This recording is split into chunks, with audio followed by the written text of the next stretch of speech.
Welcome to the lowLIFE Show, a space where we have conversations about the struggles of life, where we declare war on pride and walk humbly into renewed living with a surrendered heart, where we take our past failures and turn them into a roadmap for you to live in peace and living the low life.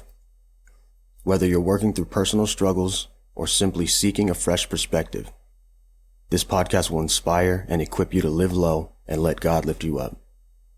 I'm your host, DL the lowLIFE, a reformed professional dirtbag who's here to tell you that I now live a life of peace transformed through humility.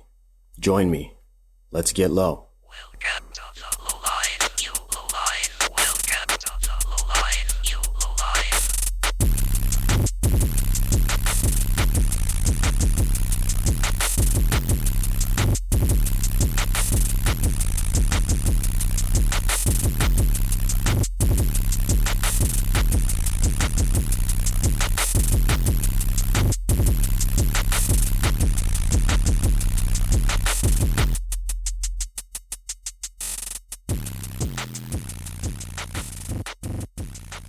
What's good? Welcome back to the lowLIFE Show. It's me, DL the lowLIFE, and today we're getting into one of the most overcomplicated parts of living low: prayer.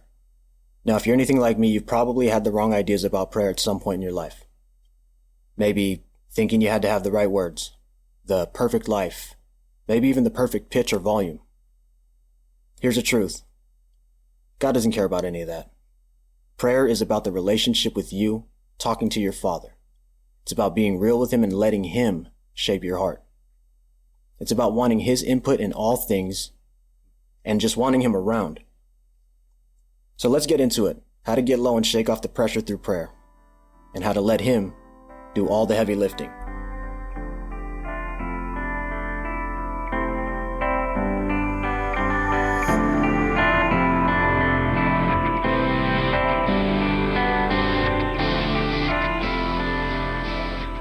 Today we're going to start at the heart of it, the Lord's Prayer.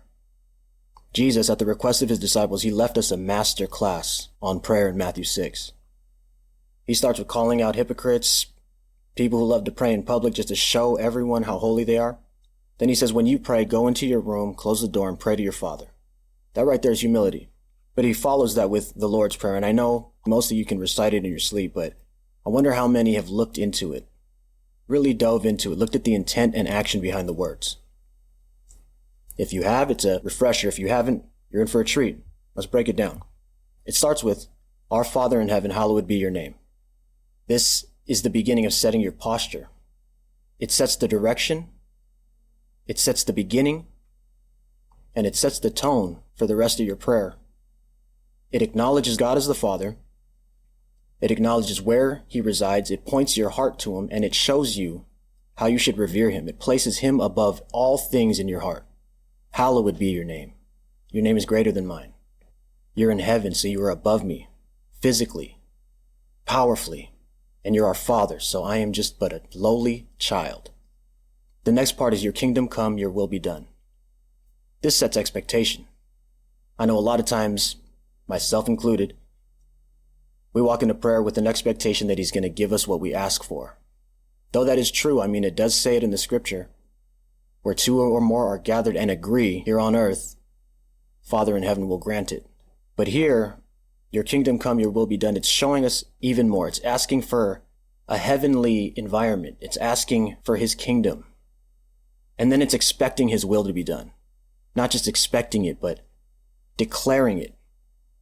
So we should want His kingdom. We should want His will as a result of our prayer. We shouldn't want that new car, that new house, that girl down the block who had the big butt. That's not it. His kingdom come, His will be done. Our preferences, our wants, our desires, He already knows our hearts.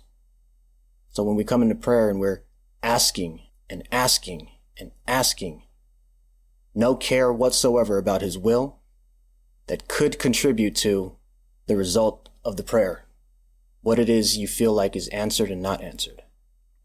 The next part says, give us today our daily bread. This is a surrender, surrendering control, knowing and relying on God as the provider, as the sustainer. It's depending on Him for the very being of our lives. keeping us upright, keeping us nourished daily. It goes on to say, forgive us as we forgive others.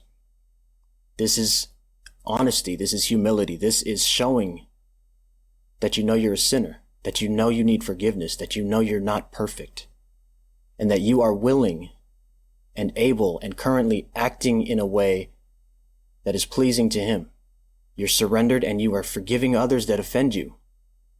You're not coming to Him withholding forgiveness and asking Him for forgiveness. It does say, when you forgive, the Father in heaven can forgive you.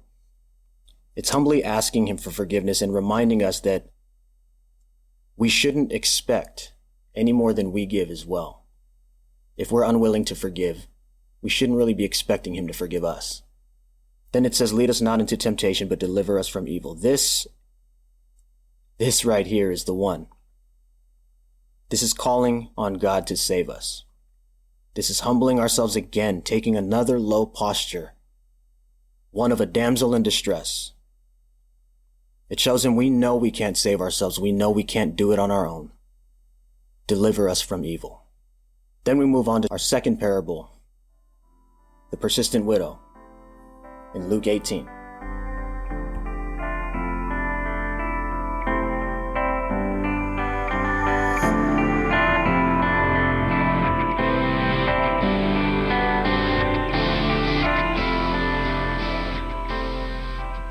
Luke 18 begins, now He was telling them a parable to show that at all times they ought to pray and not become discouraged, saying, in a certain city there was a judge who did not fear God and did not respect any person.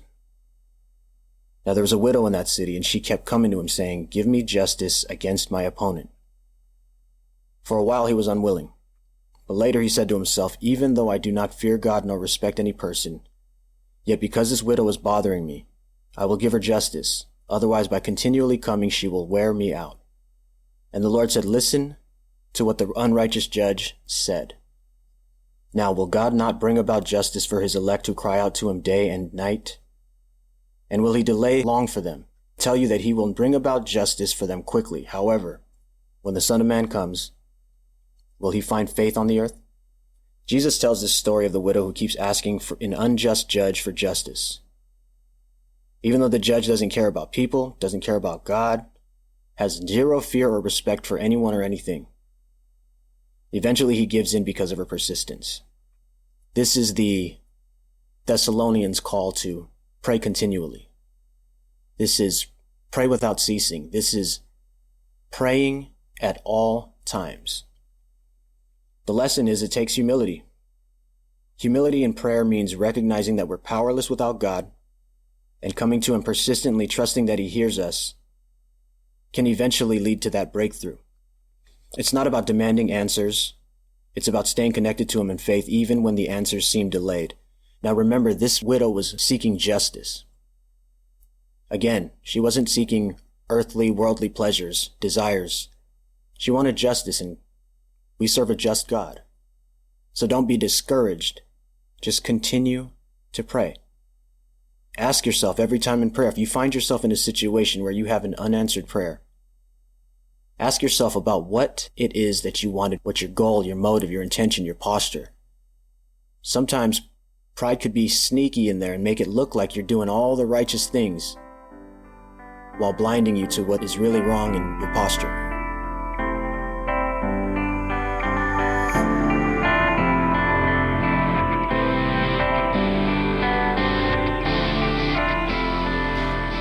Prayer is important to me, like I told you. It's the very reason why I'm here, why I'm alive.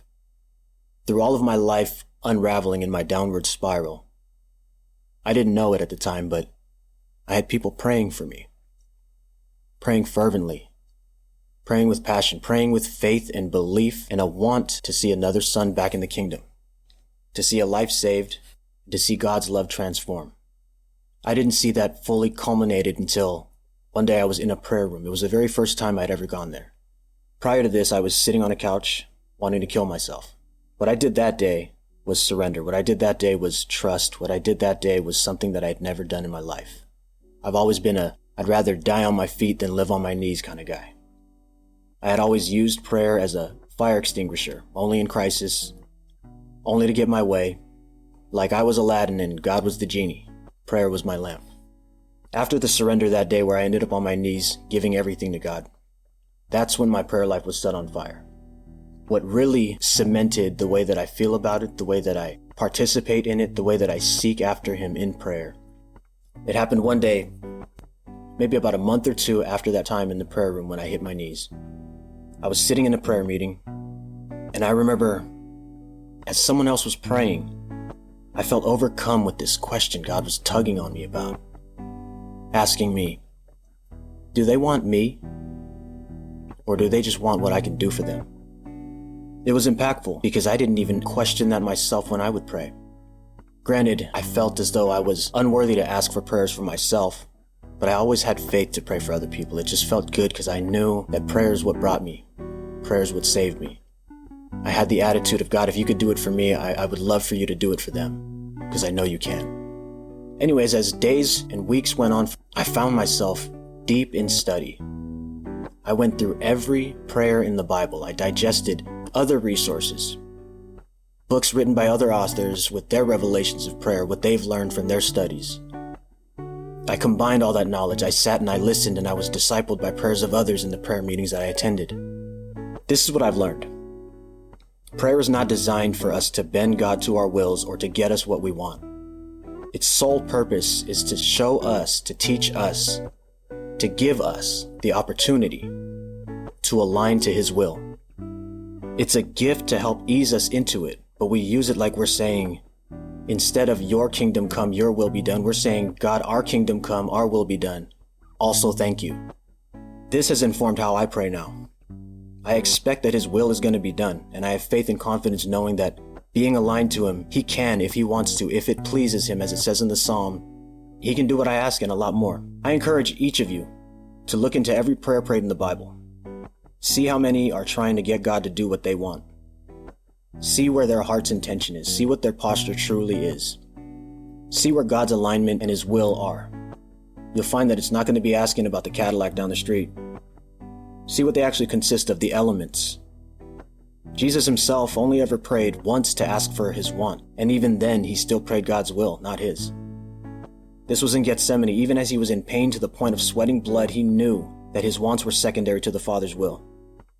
There are two other times that He's noted to have prayed for Himself, but you couldn't even really stretch that, because both times He's asking, Father, glorify me, so that I may glorify you.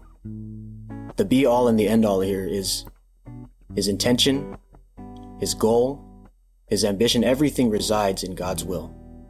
The best part of this revelation, though, of all of it, of all the study, of everything that I've done leading to this point, everything God's led me through to this point, is less pressure on prayer. I don't find myself disappointed with Him, ever. My faith remains unwavering. I also never have to deal with the dreaded unanswered prayer, because I know that He always answers. It's my will that might be off, not His sovereignty. God will always reign supreme. He always answers prayer. Just remember, in the Psalm it says, the Lord does what pleases Him. And the Lord's Prayer says, your kingdom come, your will be done. God never breaks a promise, and He's already promised to hear us.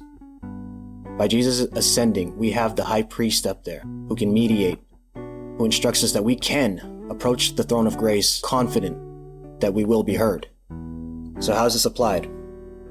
It doesn't require much. It's not a ton of words or crazy biblical knowledge. Just a posture that says, Father, I want a relationship with you. I want to do what you do. I want to help you get your stuff done. Use me. It's a humble approach like a little kid to his dad. Dad, let's go play. Dad, let's go do this. Tugging at his pants at all times. And it could sound something as simple as thank you, God, knowing in your heart, in your mind, everything pointed to His supremacy. Thank Him for something you usually give yourself credit for today. And then begin to add more things to that list. That's practical application to what prayer is. Doesn't have to be complicated unless you're comparing your relationship to God with somebody else and trying to model yours after theirs. We're not the same people. We don't have the same preferences. Our relationships are going to be different. They are with people. They will be with God. Not His towards us, but ours towards Him. We're all in different places.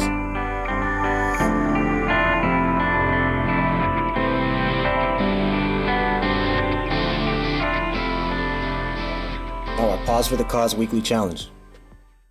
Here it is. Spend 5 minutes in prayer this week, every day. Nothing in the way, no distractions, just you and God.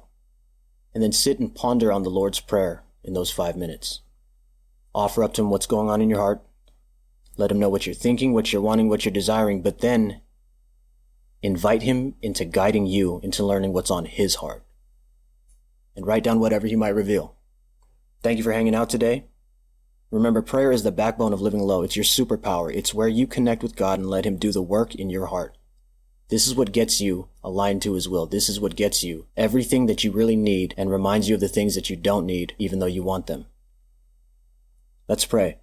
Father, we thank You for the ability, the opportunity, and the honor and privilege of being able to speak to You.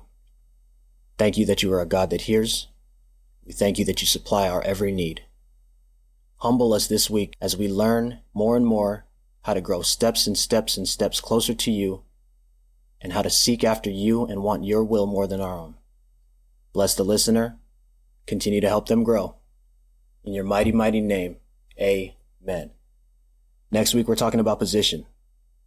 How to trust God when He places you somewhere that doesn't make sense.